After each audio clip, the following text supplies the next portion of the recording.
Kemenkumham Sumatera Selatan mengadakan acara kegiatan promosi dan diseminasi kekayaan intelektual lainnya di wilayah terkait PP nomor 56 tahun 2021 tentang pengelolaan royalti hak cipta lagu dan atau musik di Hotel Arya Duta Palembang.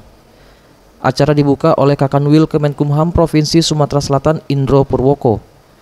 Dalam acara ini menghadirkan narasumber Ketua Lembaga Manajemen Kolektif Nasional, perwakilan Dirjen Kekayaan Intelektual Kemenkumham RI dan Ketua PHRI Sumatera Selatan. PP nomor 56 tahun 2021 mengatur pembayaran royalti atas penggunaan lagu atau musik pada layanan publik yang bersifat komersil. Terdapat 14 bidang dalam peraturan pemerintah nomor 56 ini.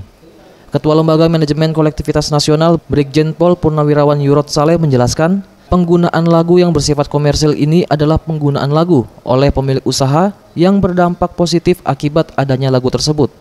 Tapi bagaimana pengelola suatu usaha itu di tempat itu dia bisa menyetel lagu dan dampaknya positif terhadap para usaha itu.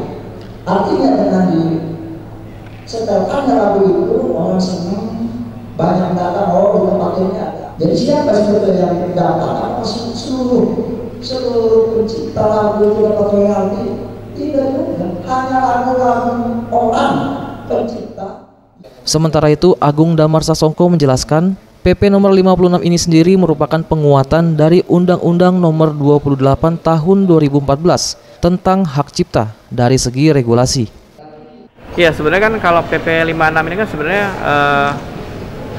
penguatan dari segi regulasi ya, yang sebelumnya penarikan royalti segala macam sebelum ini sudah ada kan. Kemudian sebetulnya yang baru dari PP ini adalah adanya sistem informasi lagu dan musik ya yang digunakan nantinya untuk dalam sistem penarikan royalti.